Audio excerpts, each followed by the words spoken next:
One of the main reasons that you're here is, like us, you're big fans of Simon Sinek. And so we make no apology for including a number of clips of Simon speaking. He's always worth listening to. Hopefully, there'll be some that you won't have seen. They're all relevant to the subject matter of this webinar. Where we do apologise is that the quality of some of the clips is not as good as we'd like, but still worthwhile watching nevertheless. As you will probably know, Simon has been evangelising about his views on work and society in a broader sense for quite some time now, and it seems that he's finally starting to get the sort of recognition that he deserves. Although we have only heard about Simon's work relatively recently, we've been developing similar ideas for the last 10 years or so.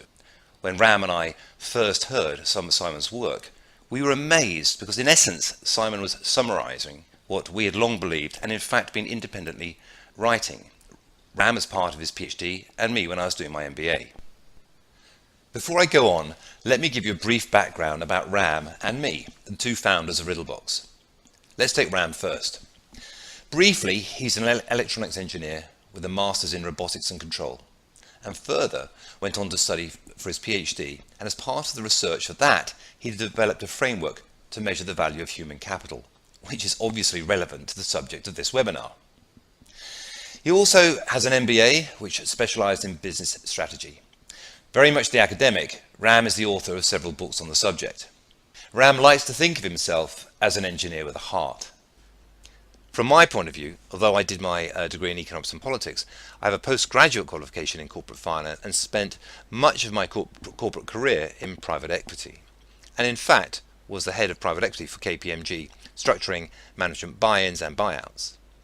I also have an MBA, part of which looked at the interface between business and sport, which was particularly relevant to me because I'm passionate about team performance and sports coaching, and have been coached the Great Britain Junior Rowing Squad, and in fact coached them at the World Championships in 2004. So why are we such big Simon Sinek fans? Well, I'm sure you've all probably heard this following clip from Simon. I'm an idealist. I have a vision of a profoundly different world than the world that exists now. I want to live in a world in which the vast majority of people wake up every single morning inspired to go to work, feel safe when they're there, and come home fulfilled at the end of the day. That is not the world we live in now. That is the world I want to live in, and that is the world I want my friends and family to live in. Exactly. We couldn't agree more. But we didn't think anyone was listening. And then we heard Simon.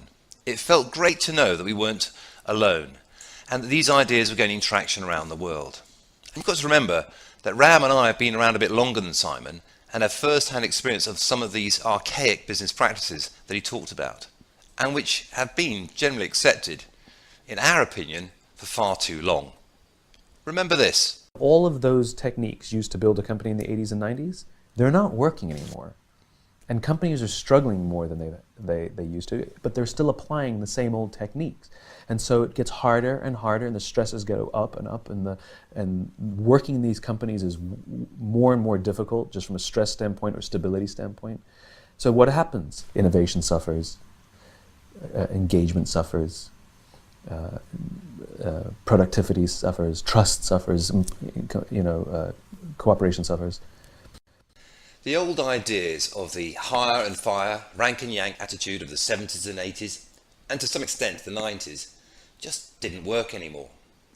To go back to what he said in the first clip, that he envisaged a world where people were truly happy and inspired to go to work, how much better a world would that be? And in fact, he goes on. And here's the folly, it's good for business. That's the joke. That's the joke, which is people who know their why, people who are working for companies that align with their why, people who feel like they belong, people who feel trusted and trusting, people who feel that their work is valued and valuable, work harder, are more productive, are more innovative, they are much better employees. And the joke is, when we offer our people that, those companies invariably outperform their competition over the long term. If you treat people properly and invest in them so that they feel wanted and trusted and cooperative with their colleagues and proud of what they're doing, you're actually investing in the success of the business. Or to put it another way, a key ingredient here is the workplace environment, or as we at Riddlebox say, the workplace experience. And Simon is quite unequivocal about not only the importance of workplace environment as a determinant of performance, but also he's quite clear about who bears the responsibility for establishing the quality of that environment. The only variable inside an organization is the environment. That is entirely within our control, and that's the leader's responsibility. And if the leaders make the people feel like they're given an education on how to do their job, the opportunity to try and try again, and again and again, the opportunity to build their confidence and become their best selves, the opportunity to interact and build strong relationships. This is what I mean by feeling safe. You'll have noticed how Simon keeps using the word feeling. So how we feel at work, our emotions, are absolutely key in terms of how we're likely to perform. And actually it's no surprise because it's all a matter of biology. Here's Simon again. It's biology. It's biology. If you look at a cross-section of the human brain looking from the top down, the human brain evolved into three major areas that corresponds with this little idea. The outside area, the what level, is our newest brain, our Homo sapien brain, called our neocortex. The neocortex is responsible for all of our rational and analytical thought and language. The middle two sections, why and how, make up our limbic brains. Our limbic brains are responsible for all of our feelings, like trust and loyalty. It's also responsible for all human behavior, all decision-making, and it has no capacity for language. The part of the brain that controls behavior does not control language, and so we rationalize. This is where gut decisions come from. This is why we say, I don't know, it just felt right. Why do we use the verb to feel to describe a decision? It's because the part of the brain that controls feelings controls decision-making, that's why. And we all know that those are higher quality decisions anyway.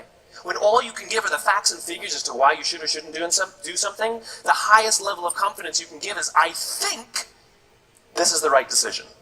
But we all know there are decisions we make in our lives that I know the facts and figures say that we should do that. It just doesn't feel right, though. And you ask the most successful entrepreneurs in the world, what's your secret? They all say the same thing, trusted my gut. So to summarize, it's our feelings generated in our limbic brain which dictate our thoughts and our decision making. Once a decision has been made, our neocortex, which is responsible for language, justifies that decision with logic and rationale. The trouble is, you can't measure feelings. In business, we have numbers to measure every aspect of the organisation, from headcount to profit, turnover to debt, everything. But there's no number to measure feelings, so you can't actually prove to the doubters and the cynics that what Simon says is absolutely right. And that is that there is a distinct correlation between business success and how people feel. Simon Sinek admits as much himself. Now, if you think about business, we have a million metrics to figure out someone's performance. And we have negligible or no metrics to discern someone's trustworthiness. But now there is. For the last 8+ years, while Simon has been developing and publishing his ideas on work, we've been developing a way to accurately and justifiably measure feelings quickly and easily. Before we go on to have a good look at what we've developed to measure feelings, let's just make it clear that we're not talking about engagement surveys. Engagement surveys deal with what people are thinking, whereas we want to know what people are feeling. It's important to differentiate between the two because, as Simon's pointed out, what we feel will dictate what we think and ultimately what we do. There are a couple of recent examples which illustrate the difference between emotions and feelings and thoughts. There's a strong argument to show that the EU referendum in the UK and the election of Donald Trump in the USA were emotional decisions based on feelings rather than rational ones based on thoughts. The opinion polls in each case got it wrong because essentially they asked people what they were thinking, whereas when people actually got to vote, they vote emotionally. Slogans like "Take Back Control" and "Make America Great Again" tapped into people's emotions rather than any sophisticated rational analysis. You may have seen recent headlines about the political strategy company Cambridge Analytica and the quote from Mark Turnbull, their MD. It's no good fighting an election campaign on the facts, because it's all about emotion. Anyway, that's probably the basis for a separate webinar in its own right, not this one. We can go into that in more detail later if anyone wants us to raise it as a question, or would like to discuss it separately. So how does what we've invented work? As you can probably imagine, this is not very easy to explain because it's based on years and years of detailed research and development, which has resulted in the establishment of a huge database of responses to thousands and thousands of different questions relating to people's feelings and emotions about their workplace experience. To summarize, extensive analysis of this database has enabled us to distill the essence of the workplace experience into 5 key elements. They can be summarized as follows. Trust, i.e., do I trust the organization I'm in? Empathy, is the organization's empathetic to my personal circumstances? Satisfaction, how satisfied am I with the work that I do here? Commitment, how committed am I to doing to my job? And finally, loyalty, how loyal am I to this organization? The most important of these is trust. And here Simon and we are on exactly the same page. When we're surrounded by people who believe what we believe, something remarkable happens. Trust emerges. And make no mistake of it, trust is a feeling, a distinctly human feeling. Trust is not a checklist. Simply doing everything you say you're going to do does not mean people will inherently trust you. It just means you're reliable. We need trust. Right? We need trust. When we're surrounded by people who believe what we believe and trust starts to emerge, when we trust them and they trust us, we're more willing to take risks. We're more willing to experiment, which requires failure. We're more willing to explore and go somewhere that no one has ever gone before with the confidence that if we fail, if we trip over, if we turn our backs, that those within our community, those who we trust and who trust us, will look after us while we're gone, will pick us up when we fall over, will help us when we're hurt. Our very survival depends on it.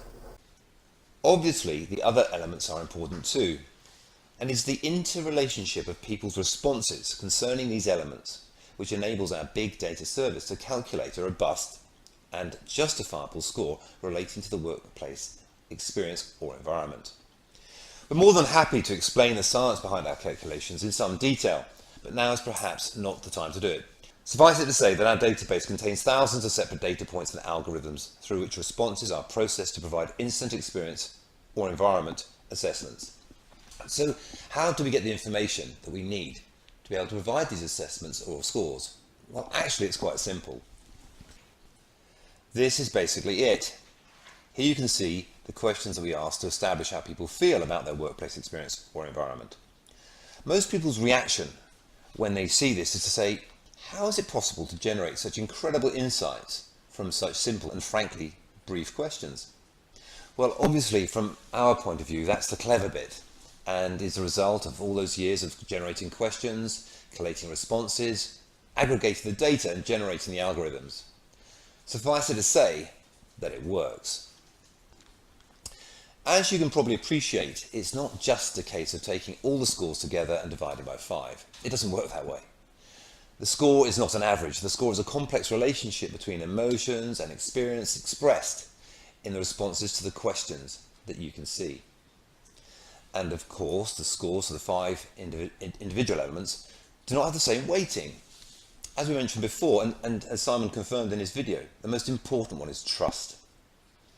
I hope you can appreciate that this process is extremely simple and easy, so that it's far from an onerous task for you or your colleagues to complete. Once you hit the submit button, the responses are processed through the algorithms of our big data service, and the results appear instantaneously on your leader's dashboard, like this.